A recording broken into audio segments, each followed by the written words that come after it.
Love on Campus acknowledges that we meet on the traditional lands of the Kaurna people of the Adelaide Plains. We recognise and respect their cultural heritage and beliefs and relationship with this land. We acknowledge that these lands are of continuing importance to the Kaurna people living today, and we extend that respect to other Aboriginal language groups and other First Nations people.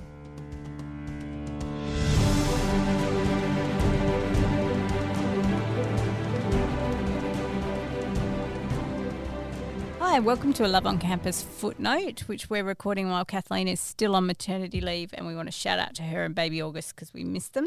But I'm here in the studio at Flinders. I'm Dr. Amy. Well, I'm actually Associate Professor Amy Matthews now. Does that trump doctor? Yeah. It does trump doctor? It does. Yeah, I keep forgetting But on all it. your official forms, you're still doctor or are you No, professor? Associate Professor. And if you address me, it's Professor. Oh my which God. seems weird. I would think that doctor outranks associate professor. No, Associate Professor above. So Associate Professor Amy Matthews, and I'm still clearly unused to that title. And I'm here in the studio with the lovely Georgia Nichols. Hello. Who will soon be a doctor. We can only hope. So we're here today. We thought, as a footnote, what we've been reading over the summer is a lot of romance, obviously, because we always do. But both of us have been reading Hannah Grace. We were lucky enough to get some advanced reader copies of Wildfire, and then a copy of Icebreaker. Yeah, and so I've just finished Icebreaker. I was really slow getting through this because I kept having things to read over the summer. She's a busy woman. But I finally finished it and really wanted to talk about it. And I've only read the first 3 chapters of Wildfire, but they're quick reads. They had a grace, so I imagine them don't take me long. They suck you in. But Georgia's read both of them, so we thought both of them. we could talk both of them. Yeah. So where should we start? Well, I guess we started Icebreaker. We have to start. Do you know what I want to talk about with Icebreaker is the fact that the sort of social media hype before it had even been released. Oh my God, I saw it popping up on my feed. Like I remember meeting some of the publishers of this book. Yeah. And they mentioned the name, and I think it was like right before it came out, and I was like, oh my God, that's all over my Instagram. I just see that cover everywhere. Yeah, it went absolutely gangbusters on social media. It was everywhere. And aren't there like ice hockey players getting stalked because of this kind of genre? Yeah, because people sort of fan cast and project onto them, because a lot of hockey teams have TikTok pages with their gorgeous hockey players. Oh, wow. And they get called Nate. Yeah. And they're like who?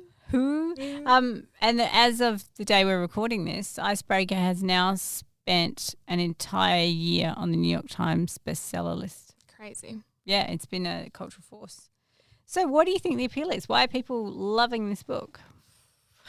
I mean, I don't even know. I mean, for me, it sort of gave me the same feeling that I used to get in high school when I would read Harry Styles fan fiction. Yeah. Because I used to read a lot of for some reason I used to really lean towards the college AU, which means alternate universe, Amy. Yeah, right, got you. Harry Styles fan fiction. So is this like you meet Harry in college? Or? Yeah, so you're right. there's a girl and they're in college and he's something, a hockey player, if you will.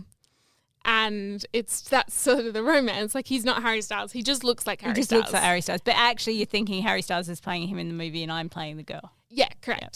And he keeps his British accent and blah, blah, blah, he's got all the markers of Harry Styles.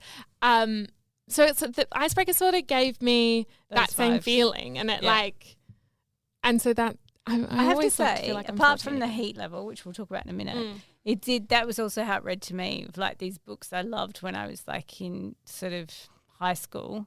It had that kind of college/high school vibes where you've got all the different sports teams and the parties and the cool kids and the drama kids, and I think that's probably part of the appeal. Kind of like what you think university or college will be it's like. like a movie version or a slightly coloured, highly coloured version of it.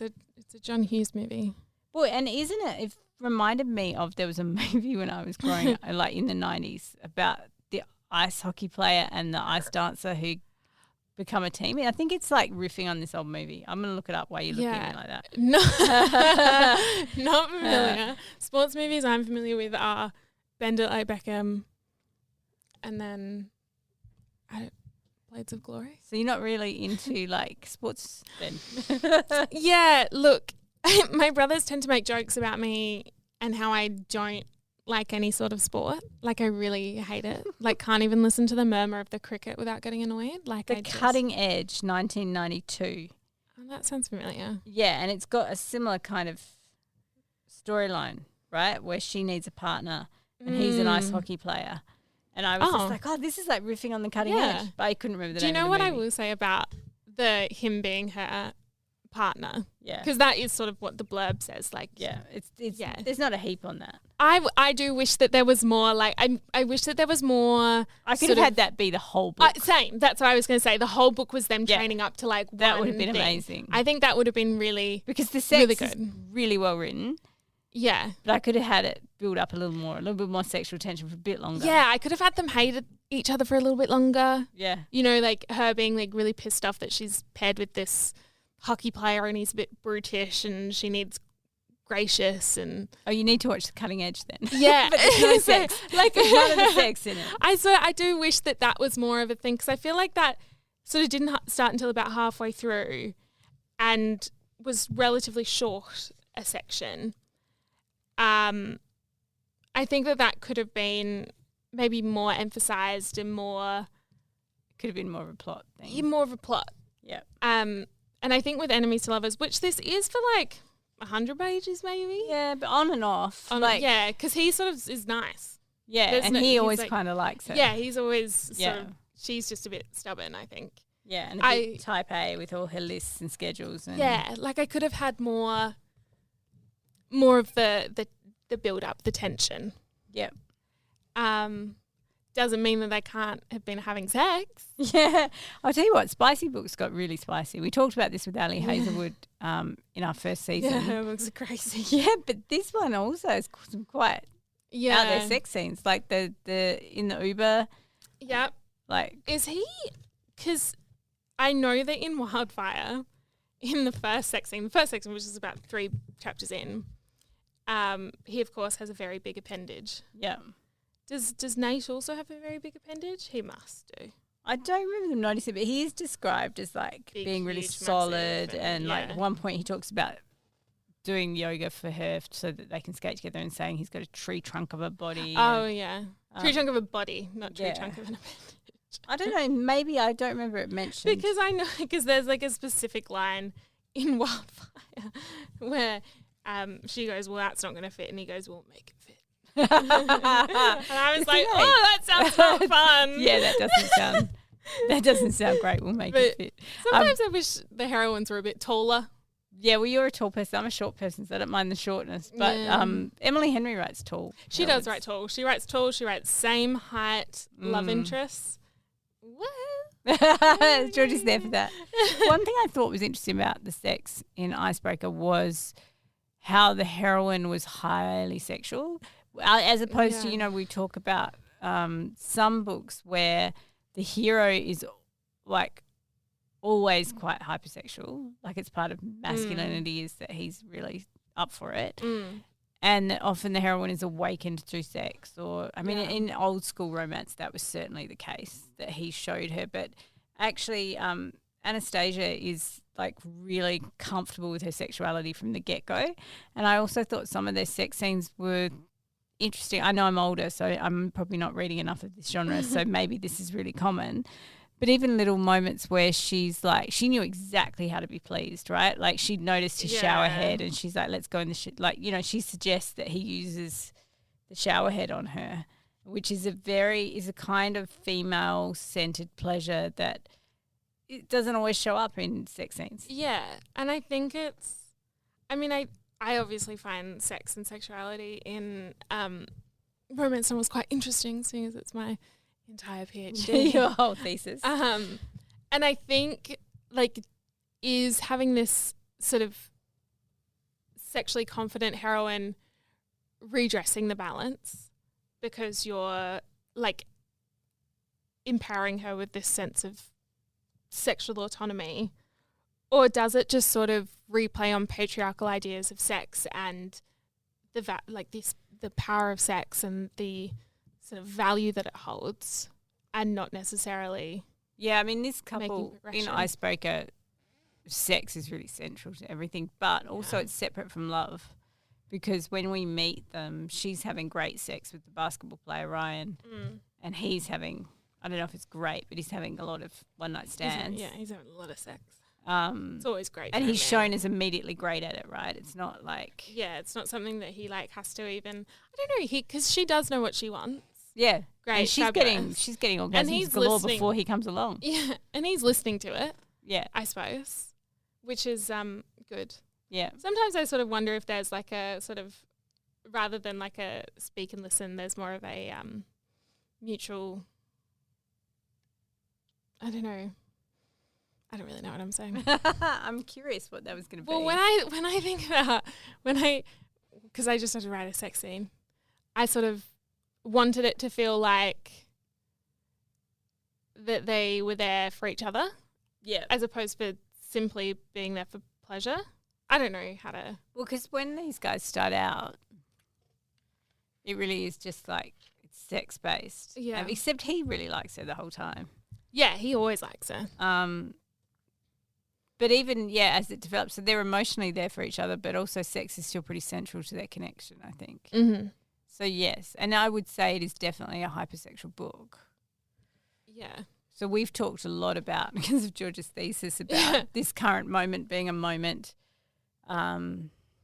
where, porn has been mainstreamed for quite a while now, and there's whole generations who've grown up pornified. Yeah, and how our ideas of sex are sort of informed by these pornographic images we're more likely to be sort of presented with than loving, intimate, erotic ideas of sex. Yeah, and I know there are academics around Australia. I've examined some theses, so I don't want to say too much because I don't want to appropriate anyone's property. But I just want to say there is work being done in Australia on gender and these kinds of hypersexual sports novels. And that, we do tend to have, like the fact that she's a figure skater and he's a hockey player, we've got like hyper-femininity and hyper-masculinity. You've got gendered ideas of sport. Yeah. Immediately sort of imbued in their relationship dynamic. Yeah. Be kind of cool to see a female hockey player. Yeah. Or like... Who is his height and can take him. Yeah, because there is this...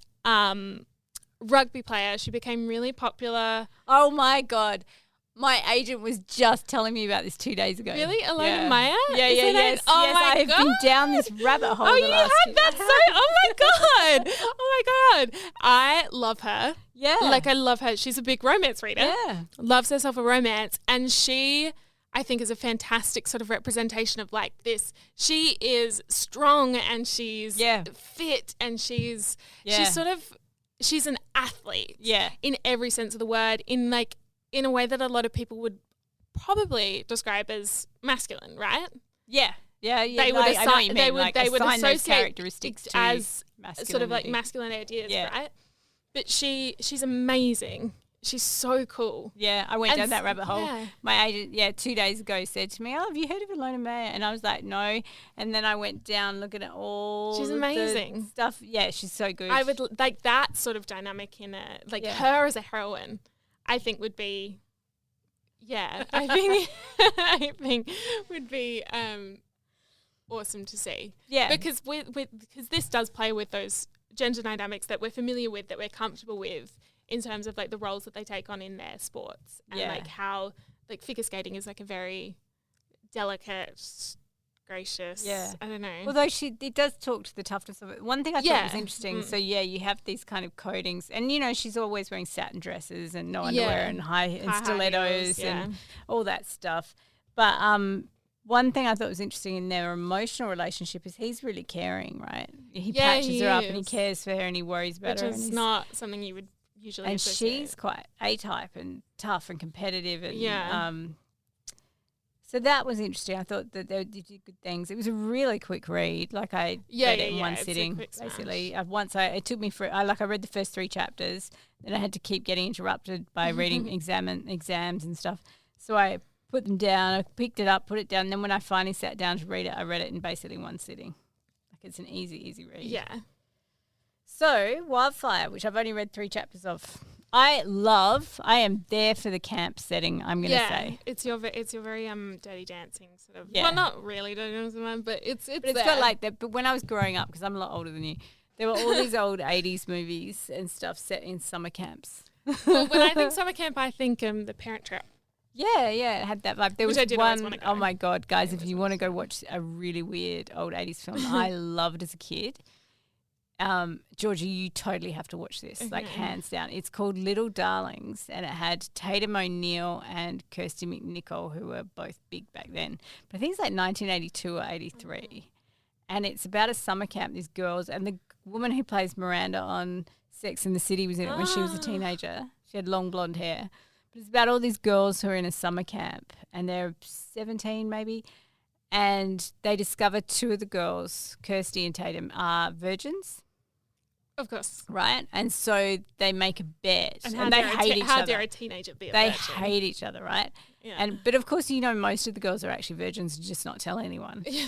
But there's a bet that you have to lose your virginity by the end of the summer. Oh, it's like after. But you will love it because it's so complex. So I was going to say, it would have to be complex. It's really good. Like, Matt Dillon's in it when he's young. He's really gorgeous. Oh, you're too young to know. Everyone out there who knows who Matt Dillon is, you'll know. He's really young at the time. So look up Matt Dillon, Little Darlings, because you'll see him when he's in that. But it's a really interesting film because, the one who's really tough ends up having a very kind of... Oh, I know who Matt Dillon is. Yeah. Exposed experience. Like, there's this moment where she does end up having sex with him, and it was like, as a young girl watching it, I was like, oh wow, because she talks about she gets a little bit shaky and teary afterwards, and she's like, I wasn't expecting to feel so exposed, and I wasn't expecting to feel so vulnerable, and I wasn't. And then the other because we don't place a lot of, we almost, like, I suppose, disregard the act of it. Yeah, or that like, it's going to be an awakening, or it's going to be, or you're going to be a woman now. Yeah, or that it's like we either sort of disregard it as something that you need to get it over with, or we build it up to be something huge and massive, and sometimes it's just... And the guy really likes her, and after they've had sex, he's like, I'd like to be with you. And she's like, no, she finds it really destabilizing, and then he feels used, and it was a really interesting... That's so You should watch it. Yeah. Anyway, it made me think of that because it's got that whole camp vibe. Yeah. Yeah, Wildfire is, it even has like an F1 connection. Oh, I love F1. I'm there for F1. Her dad owns an F1 team. So those of you who don't know, we live in Adelaide. And when I was growing up, the Formula One was here in Adelaide. So from the time I was 10 to the time I was about 20, 21. If only Daniel Ricciardo came to Adelaide every year. I thought you'd be more for Charles Leclerc. I thought he'd be your type. Oh, no, he is cute. But I like a big nose. You're going to say the personality or the big smile, but it's the big nose. Anyway, my mum was trying to get me to agree that Chris Evans was attractive in a movie, and she knows that I also like a big eyebrow, and so she goes, "Well, look at his eyebrows," and I go, "Well, that's not doing any But I feel like Chris Pine's eyebrows. Exactly. Chris, that's an eyebrow. And she tried. That's an eyebrow. Right. So her dad's a Formula One. Yeah, and he's a bit of a deadbeat dad, but with lots of money. Right. What is it with G-Wagons? Every romance I read lately, they're driving bloody G-Wagons. I think there was a bit of an obsession with them when I was a bit younger. It's in Icebreaker. It's in Icebreaker and it's in Hate with Tate James, and we just did an interview with Tate James. They're in Anyone But You. The movie that just came out. My God, there's 3 of them, and they drive them from Palm Beach down. And then I left my house this morning. One drove past my house, and I'm just like, what is with the G-Wagon now? I it's don't like know. a thing. But yeah, you should get one because you're actually called G. Yeah, it's the G-Wagon. Your car is technically just a G-Wagon. Yeah. Anyway, I keep interrupting. So her dad is a deadbeat dad. Her dad's a deadbeat dad. His dad's an alcoholic gambler. Right. So they've got baggage. And Russ is in Icebreaker, right? Yeah. He makes a brief appearance, the one who helps her at the bar. And he's also the one who's responsible for melting the ice rink and making sure they all have to share a rink, I think. Yes, he is. He was the catalyst. Yeah. Which, to be fair, sometimes I got a bit confused with who was who because there are lots There's of a names lot of and characters. icebreakers. Yeah. Which then once I start reading Wildfire, I was like, whoa, how did Russ get into that situation? Because he doesn't seem like that kind of guy. He's very sweet. I mean, they explain it in Wildfire, but I he's love very the sweet. covers. I have to say, they've nailed these Yeah, covers. they're very good Icebreaker and covers. Wildfire, I like the covers. But I really like Russ. I do like Russ. Yeah. He's very sweet. He's very quiet. I like a quiet man. Men are usually better when they don't talk. But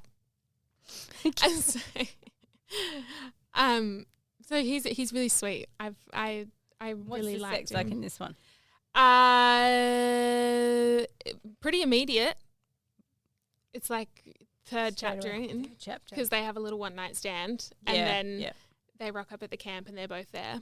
That's right. And there's a rule at the camp that there's no fraternization between the camp instructors, but Right, they they can't touch each other, but they they sort do. of disregard that a bit.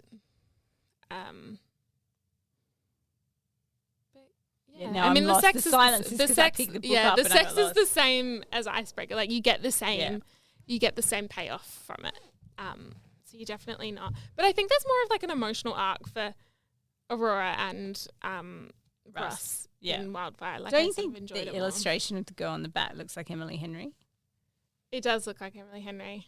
That kept distracting me while I was reading it. Oh, because we have the ARC, the advanced arc, reading yeah, copy, which so we have there's so a picture of Russ on the front and then a picture of Aurora on the back. So I got the Russ edition, yeah, which is very exciting. I got the Aurora edition. Yeah. Who knew I'd like a blonde, love interest guy? I don't usually like a blonde. Anyway, if you haven't read them, it's worth checking them out and seeing why they're on Yeah, the New York Times bestseller clearly list. big conversation Because I think starters. Wildfire hit the bestseller list as soon as it came out. But she's got a really lovely, breezy style of writing. Yeah, it's very modern. It's very I know she's not a Gen Z. She's not Gen Z, and I would say that that's not obvious, but it's. But she leans more Gen Z than some of the others. She does lean more Gen Z, absolutely. Because she's English. She's from Manchester in England. I would almost say that they feel like a Gen Z novel. I think so while too. not being written by. I think if you compare it to Ali Hazelwood or you compare it to Emily Henry, even though I think How to Grace is older than both of them maybe, I feel like these books do feel younger. They do feel like they're hitting a cultural moment. Absolutely. But what am I to say? I'm old, you can tell me. No, we want all generation perspectives. Yeah, cool. Anyway, that's our footnote for the week. Yeah. Is that we would love you to check it out and DM us and let us know what you thought of Icebreaker and Wildfire, because we had a lot of fun and we have a lot to talk about in terms of romance structure and also the sex scenes. Our next season, we've already picked all our books, but this may show up in another season when we'll unpack structure. Anyway, we love you and we'll see you next time. Yeah. Bye. Bye.